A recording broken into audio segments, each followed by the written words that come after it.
નમસ્કાર મિત્રો, સ્વાગત છે તમારું અમારી વાસ્તુરંગ યુટ્યુબ ચેનલમાં। મિત્રો, રક્ષાબંધનમાં આ સમયે રાખડીના બાંધતા નકર અનર્થ થઈ જશે, તેમજ રક્ષાબંધનના દિવસે આ ઉપાય જરૂર કરી લેજો કે જેથી તમારો બેડો પાર થઈ જાય। તો મિત્રો, વિડીયોમાં આગળ જતા પહેલા જો તમે ઈચ્છતા હોવ કે માતાજીની કૃપા તમારી ઉપર બની રહે તો વિડીયોને લાઈક કરી અને કમેન્ટમાં જય માતાજી જરૂર લખી દેજો। મિત્રો, રક્ષાબંધનનો તહેવાર છે એ દર વર્ષે શ્રાવણ મહિનાની પૂર્ણિમાના દિવસે મનાવવામાં આવે છે। ભાઈ અને બહેનના અતૂટ પ્રેમ અને વિશ્વાસનું પ્રતીક રક્ષાબંધન આ વર્ષે 19 ઓગસ્ટે ઉજવવામાં આવશે। આ તહેવાર શ્રાવણ પૂર્ણિમા તિથિ પર ઉજવવામાં આવે છે। રક્ષાબંધનના દિવસે બહેનો પોતાના ભાઈના કાંડા પર રક્ષા સૂત્ર બાંધીને તેમના લાંબા આયુષ્યની કામના કરે છે। તેવામાં ભાઈ બહેનને જીવનભર રક્ષાનું વચન આપે છે। ભાઈ બહેનના પ્રેમને નજરથી બચાવવા અને તેને અતૂટ બનાવવા માટે ભાઈના કાંડા પર બહેન રાખડી બાંધે છે। જ્યોતિષી અનુસાર પ્રેમ અને રક્ષાના વચન સાથે જોડાયેલા આ તાંતણાનું ખૂબ માન હોય છે।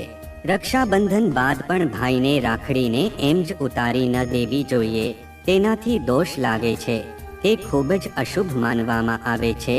તેનાથી બચવા માટે ભાઈઓએ રાખડી ઉતારવાના નિયમોનું પાલન જરૂર કરવું જોઈએ। મિત્રો, શાસ્ત્રોમાં એવું જણાવવામાં આવ્યું છે કે રક્ષાબંધનનો તહેવાર છે એ ભદ્રાકાળમાં ક્યારેય પણ મનાવવો ન જોઈએ। મિત્રો, ભદ્રકાળમાં રક્ષાસૂત્ર એટલે કે રાખડી બાંધવી એ બહુ અશુભ માનવામાં આવે છે। મિત્રો, શાસ્ત્રોમાં એવું કહેવામાં આવ્યું છે કે ભદ્રાનો ત્યાગ કરીને જ રક્ષાબંધનનો તહેવાર મનાવવો જોઈએ। તેની સાથે જ મિત્રો, રક્ષાબંધનનો તહેવાર આપણે ક્યારે મનાવવો જોઈએ એમાં બહુ બધાને શંકા રહેલી છે। મિત્રો, આ વખતે ઘણા લોકો એવું માને છે કે રક્ષાબંધન છે એ 20 ઓગસ્ટમાં મનાવવું જોઈએ અને ઘણા લોકો એવું માને છે કે 19 ઓગસ્ટે રક્ષાબંધનનો તહેવાર મનાવવો શુભ માનવામાં આવશે।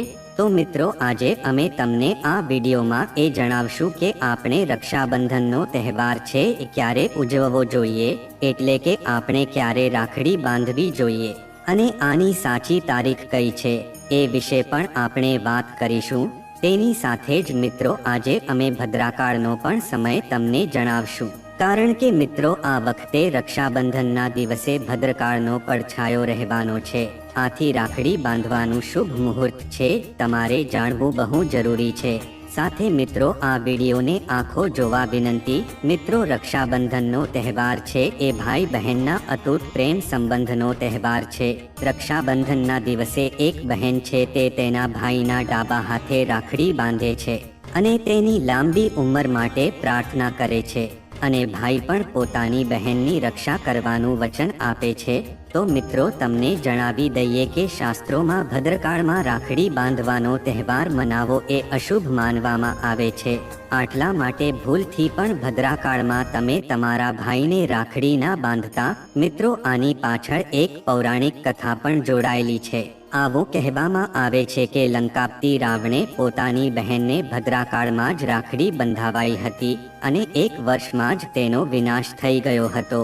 તે ઉપરાંત ભદ્રા છે એ શનિદેવની બહેન છે કે જેને બ્રહ્માજી એ શ્રાપ આપેલો હતો કે જે કોઈ પણ ભદ્રાના દિવસે શુભ અથવા તો માંગલિક કાર્ય કરશે એનું પરિણામ છે એ હંમેશા અશુભ જ રહે છે।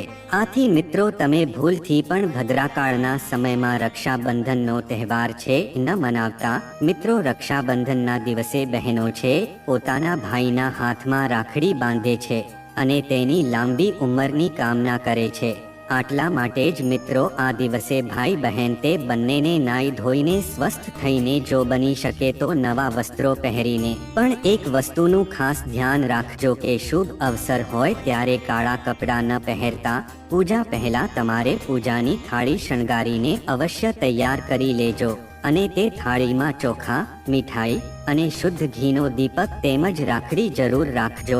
મિત્રો, હવે તમે આ પૂજાની થાળી જે છે બધાથી પહેલા ભગવાનને સમર્પિત કરી દેજો અને ભગવાનના હાથમાં પહેલી રાખડી બાંધજો તેમજ મંદિરમાં પણ રાખડી અર્પણ કરી દેજો।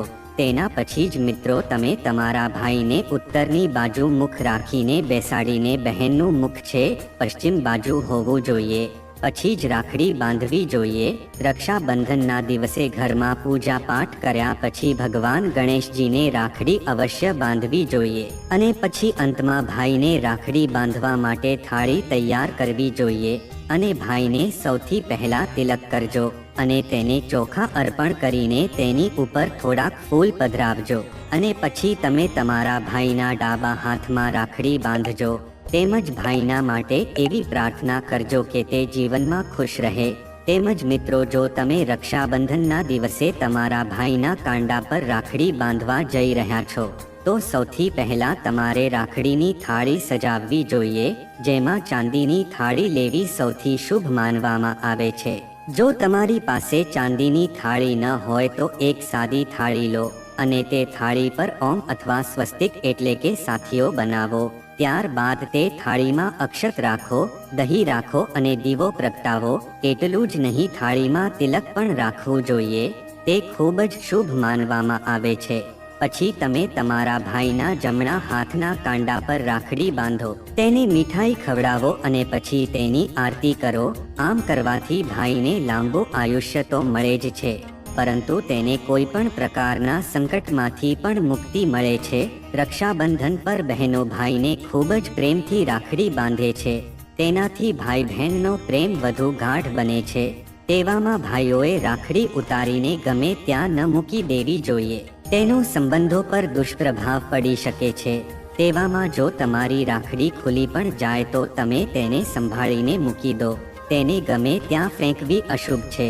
રક્ષાબંધન બાદ રાખડી ખુલી જાય તો તેને ગમે ત્યાં ફેંકવાના બદલે એક લાલ રંગના કપડામાં મૂકી દો. તેને કપડામાં બાંધીને એવી જગ્યાએ મૂકી દો જ્યાં ઘરમાં ભાઈ બહેન સાથે જોડાયેલો સામાન મૂક્યો છે. તે બાદ આગામી વર્ષે રક્ષાબંધન પર બહેન પાસે રાખડી બંધાવો. જૂની રાખડીને વહેતા જળમાં પ્રવાહિત કરી દો. આવું કરવાથી ભાઈ બહેનનો સંબંધ મજબૂત થાય છે. કેટલાક લોકો કાંડા પરથી રાખડી તૂટી જાય તો તેને ફેંકી દે છે અથવા તો કોઈ પણ જગ્યાએ મૂકી દે છે. આવું કરવું જ્યોતિષ નિયમો અનુસાર અશુભ માનવામાં આવે છે. તેવામાં ખંડિત રાખડી ગમે ત્યાં ફેંકી દેવા કે મૂકી દેવાના બદલે જળમાં પ્રવાહિત કરી દો. તેને કોઈ વૃક્ષના મૂળમાં પણ મૂકી શકો છો. સાથે જ ₹1નો સિક્કો પણ જરૂર મૂકો. તેમજ મિત્રો, રાખડી બાંધ્યા પછી ભાઈ પણ પોતાની બહેનને રક્ષા કરવાનું વચન આપશે. સાથે કહે છે કે બહેન, હું પણ તારી રક્ષા કરીશ, તને હેરાન પણ નહીં કરું અને તને ખીજાશ પણ નહીં અને તારી મુશ્કેલીમાં હું તારો સાથ આપીશ.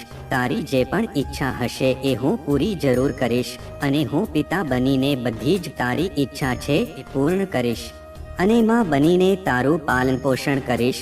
જેટલું મારાથી થશે એટલું હું જરૂર કરીશ. અને રક્ષાબંધનના દિવસે બહેનને એક ભેટ જરૂર આપજો. તો મિત્રો, ચાલો હવે આપણે જાણીએ કે વર્ષ 2024માં રક્ષાબંધનનો તહેવાર છે એ ક્યારે મનાવવો જોઈએ. તો મિત્રો, પૂર્ણિમાના દિવસે એટલે કે પૂર્ણિમા છે 19 ઓગસ્ટના દિવસે 3:04 શરૂ થવાની છે અને આ પૂર્ણિમા તિથિની સમાપ્તિ છે 19 ઓગસ્ટ રાતમાં 11:55 પૂરી થવા જઈ રહી છે. એવામાં ઉદયાતિથિના આધાર ઉપર રક્ષાબંધનનો તહેવાર છે 19 ઓગસ્ટ એટલે કે સોમવારના દિવસે જ મનાવવામાં આવશે. એમાં કોઈ શંકાને સ્થાન નથી. તો મિત્રો, રક્ષાબંધન 2024 ભદ્રાનો સમય છે. આ વર્ષે રક્ષાબંધનના દિવસે ભદ્રાનો પડછાયો રહેવાનો છે. મિત્રો, રક્ષાબંધનના દિવસે ભદ્રાનો પ્રારંભ છે એ સવારે 5:53 શરૂ થઈને એના પછી તે બપોરે 1:32 સુધી ભદ્રાનો પડછાયો રહેવાનો છે. આથી મિત્રો, આ ભદ્રનો વાસ છે એ પાતાળ લોકમાં હોય છે.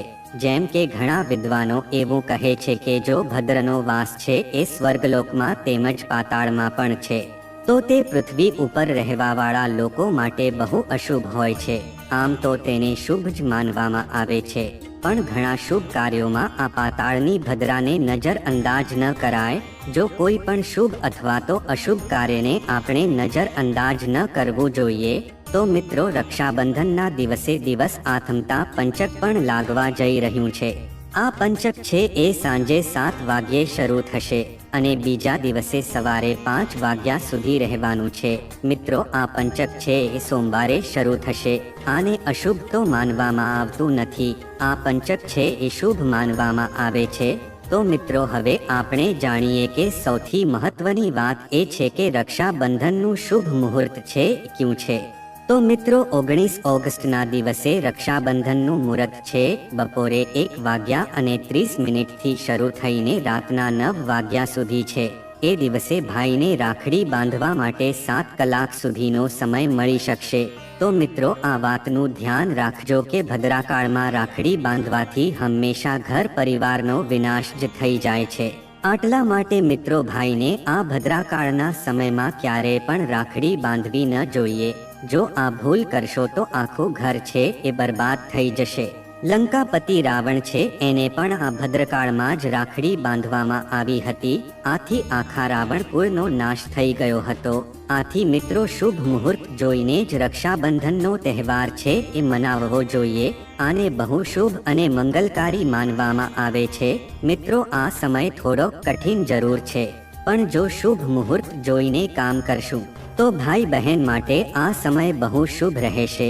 મિત્રો, ઘણી વખત એવી પરંપરા હોય છે કે અમુક લોકો સૂર્યાસ્ત થાય એના પછી રક્ષાબંધનનો તહેવાર છે મનાવતા નથી. પણ રક્ષાબંધન એટલે કે રાખડી બાંધવાનું મુહૂર્ત છે 19 ઓગસ્ટના દિવસે રાતે 9 વાગ્યા સુધીનું છે.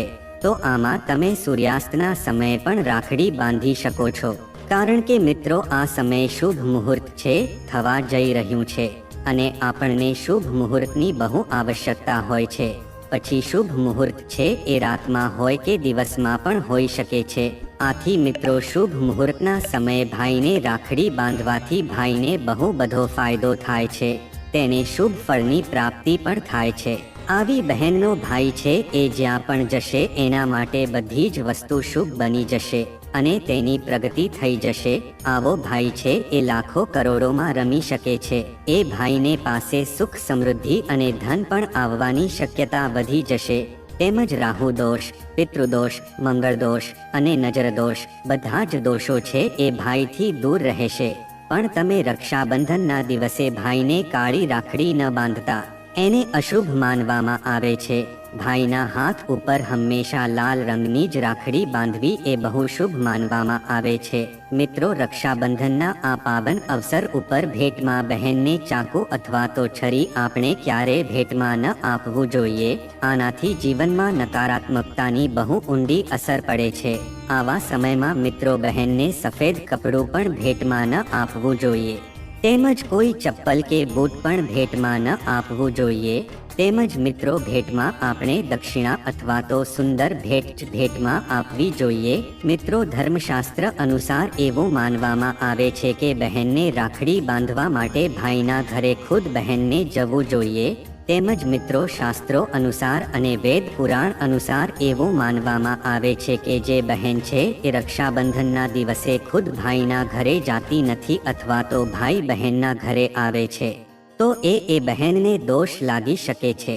આટલા માટે આવી પ્રથા છે કે જો રક્ષાબંધન હોય છે ત્યારે રક્ષાબંધનના દિવસે ખાસ કરીને બહેનો જ ભાઈના ઘરે આવીને ભાઈના હાથમાં રાખડી બાંધે છે. પછી ભાઈ ભલે ગમે ત્યાં રહેતો હોય પણ બહેનને તેના ઘરે જવું જ પડે છે. પણ જો ભાઈ છે એ વિદેશ રહેતો હોય અને અમુક કારણોસર તમે ભાઈની પાસે ન જઈ શકતા હોવ તો તમે ભાઈના નામની રક્ષાબંધનની થાળી અને એક રાખડી અને મીઠાઈ તેમજ ચોખા અને કંકુનો ચાંદલો છે એ ભગવાન ગણેશને પણ પોતાનો ભાઈ માનીને એના ડાબા હાથમાં તમે રાખડી બાંધી શકો છો. આ વસ્તુ છે એ સ્વયં તમારા ભાઈ સુધી પહોંચી જશે. પછી તમે ભલે ભગવાન કૃષ્ણને પણ રાખડી બાંધો, ભગવાન નારાયણને પણ રાખડી બાંધી શકો છો. તમે જેના પણ ભક્ત હોવ એને તમે રાખડી બાંધી શકો છો. અને જો આવી રીતે સાચી શ્રદ્ધાથી રાખડી બાંધેલી હોય તો તે સ્વયં ઈશ્વર તુલ્ય બની જાય છે. તેમજ મિત્રો, રક્ષાબંધનના દિવસે ખાવામાં શું શું બનાવવું જોઈએ તો આવો આપણે જાણીએ. મિત્રો, રક્ષાબંધનના દિવસે લસણ અને ડુંગળી વગરનું ખાવાનું બનાવવું જોઈએ. કારણ કે મિત્રો, રક્ષાબંધનના દિવસે દેવી શક્તિ અને ભગવાન છે પોતે જ ધરતી ઉપર ભ્રમણ કરવા માટે આવે છે. તે પણ પોતાના ભક્તો પાસે રાખડી બંધાવવા માટે સ્વયં ધરતી ઉપર ભ્રમણ કરવા આવે છે. તો મિત્રો, આવા સમયમાં જે ભાઈ હોય છે એની અંદર પણ સાક્ષાત ઈશ્વરનો વાસ હોય છે. ભગવાન છે એ ભાઈની અંદર વસેલા હોય છે. આટલા માટે મિત્રો, રક્ષાબંધનના દિવસે લસણ, ડુંગળી, માંસ, મદિરા તેમજ ગુટકા એવી વસ્તુ પણ ખાવી ન જોઈએ. નકર મિત્રો, રક્ષાબંધન છે અશુભ માનવામાં આવશે. તેમજ બહેનને બહુ બધી મુશ્કેલી સહન કરવી પડશે. એનું વ્રત પણ તૂટી જશે. તેમજ મિત્રો, તમે ખાવામાં તમે ખીર અથવા તો ગળી પૂરી છે એ જરૂર બનાવી શકો છો. કોઈ પણ ગળી વસ્તુ છે એ રક્ષાબંધનના દિવસે ઘરે જરૂર હોવી જોઈએ. કારણ કે મિત્રો, ભાઈના શરીરની અંદર સાક્ષાત ભગવાન વાસ કરતા હોય છે અને બહેનને પણ બહુ મોટા આશીર્વાદ મળતા હોય છે. આથી મીઠી વસ્તુ જરૂર બનાવવી જોઈએ. તેમજ મિત્રો, તમે ભગવાનને બીજો કોઈ ભોગ ન લગાવો તો તમે ખાંડ એટલે કે કોઈ પણ ગળી વસ્તુ તમે ભગવાનને અર્પણ કરી શકો છો. આથી આ વસ્તુને બહુ શુભ અને અત્યંત દુર્લભ મંગલકારી માનવામાં આવે છે. તેમજ મિત્રો, બટેકાનું શાક અથવા તો કેળાનું શાક તેમજ કોબીનું શાક આ બધી વસ્તુ તમે રક્ષાબંધનના દિવસે બનાવી શકો છો. તેમજ રાયતું બનાવો છો તો તેને પણ શુભ માનવામાં આવે છે. મિત્રો, એવું કહેવામાં આવે છે કે જે બહેન છે એ રક્ષાબંધનના દિવસે ભાઈ માટે વ્રત નથી રાખતી અને એમ જ રાખડી બાંધે છે તો ભાઈની ઉંમર છે ઓછી થઈ જાય છે અને ઈશ્વર તેનાથી રિસાઈ જાય છે. તેમજ વ્રત ખંડિત થઈ જાય છે. આથી રક્ષાબંધનના દિવસે એક બહેનને વ્રત જરૂર રાખવું જોઈએ. કારણ કે વ્રત રાખવાથી ભાઈની ઉંમર છે એ વધી શકે છે. તેમજ તે બંને વચ્ચે પ્રેમ પણ વધી શકે છે. તેનાથી ઈશ્વર પ્રસન્ન રહી શકે છે. નકર રક્ષાબંધનનું કોઈ લાભ નહીં થઈ શકે. મિત્રો, રક્ષાબંધનના દિવસે જો શુક્રવારનો દિવસ આવી જાય છે તો જે લોકો સંતોષી માતાનું વ્રત કરે છે તો તેને ઘરમાં ખાટી વસ્તુ ન બનાવવી જોઈએ. તેમજ ખાટી વસ્તુઓની કોઈ પણ પ્રકારની ચટણી પણ ન બનાવવી જોઈએ. તેમજ ઘરમાં પાણીપુરી કે એવી કોઈ વસ્તુ બનાવવી ન જોઈએ. આનાથી સંતોષી માતા છે એ રિસાઈ જાય છે. મિત્રો, આમ જોઈએ તો શુક્રવારના દિવસે ઘણીવાર રક્ષાબંધન પડી શકે છે. તો જ્યારે પણ રક્ષાબંધનના દિવસે શુક્રવાર આવે છે અને જો તમે સંતોષી માતાનું વ્રત રાખો છો તેમજ તેનો પૂજા પાઠ કરો છો તો મિત્રો, થોડોક સંયમ રાખીને આગળ વધજો. નકર સંતોષી માતા છે તમારાથી રિસાઈ જશે. કારણ કે સંતોષી માતાને ખાટા પદાર્થોથી બહુ નફરત છે. તે આ વસ્તુ સહન કરી શકતા નથી. કારણ કે મિત્રો, જ્યારે શુક્રવારના દિવસે જો રક્ષાબંધન હોય છે તો સંતોષી માતા છે એ પણ સક્રિય અવસ્થામાં હોય છે.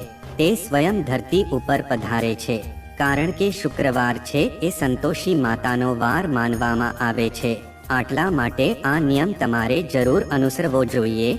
તો મિત્રો, જો આ માહિતી તમને ગમી હોય તો વિડીયોને લાઈક કરી અને ચેનલને સબસ્ક્રાઇબ પણ કરી દેજો કે જેથી કરીને અમે રોજ વાસ્તુશાસ્ત્રને લગતા વિડીયો લાવતા રહીએ. તમારો દિવસ શુભ રહે. મિત્રો, ધન્યવાદ.